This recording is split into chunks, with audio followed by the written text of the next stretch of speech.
صبر والے کانوں سے سنو، ہمدرد آنکھوں سے دیکھو، محبت والی زبان سے بولو۔ اگر عبادت نہیں کر سکتے تو گناہ بھی نہ کرو۔ علم ایک ایسا سمندر ہے جس کا کنارہ عمل ہے۔ علم ایک ایسا زیور ہے جس کے سنگار سے شخصیت چمک اٹھتی ہے۔ دل جس بات پر ضد کرتا ہے، رب اسی بات پر آزماتا ہے۔ میری قربانی کا مقصد سمجھو، ورنہ تمہارے غم و نوحہ گری کا کوئی فائدہ نہیں، چاہے تم لوگ رو رو کر غش کھا جاؤ۔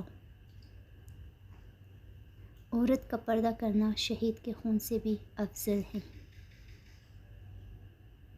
مت رویا کرو میرے بہن کے پردے کو، اگر تمہاری بہن باپردہ نہیں۔ میری جنگ فقط یزید سے نہیں بلکہ ہر اس شخص سے ہے جس کا یزیدی کردار ہے۔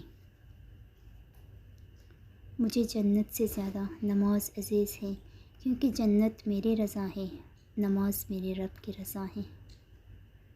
زندگی کا کوئی اعتبار نہیں، جس قدر رہو دوسروں کے کام آؤ۔ جس کی امیری اس کے لباس میں ہو وہ ہمیشہ فقیر رہے گا، اور جس کی امیری اس کے دل میں ہو وہ ہمیشہ غنی رہے گا۔ اے لوگوں، نیکیوں اور ثواب کے حصول کے لیے ایک دوسرے پر سبقت لے جانے کی کوشش کرو۔ اپنے گھروں میں کبوتر پالو، کیونکہ وہ امام حسین علیہ السلام کے قاتلوں پر لعنت بھیجتا ہے۔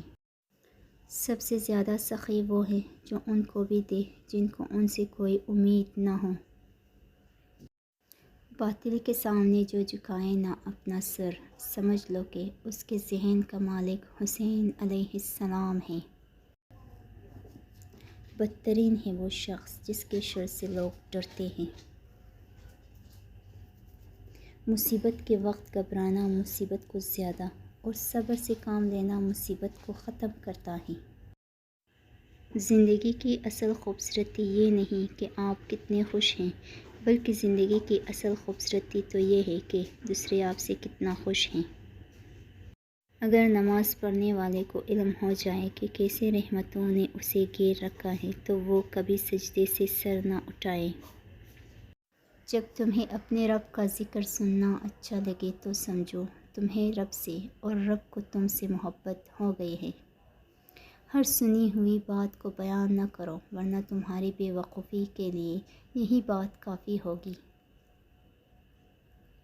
جو شخص یہ پسند کرتا ہے کہ خداوند عالم اس پر موت کی سختی کو آسان کر دے، اسے چاہیے کہ اپنے ماں باپ کے رشتہ داروں کے ساتھ نیک سلوک کرے۔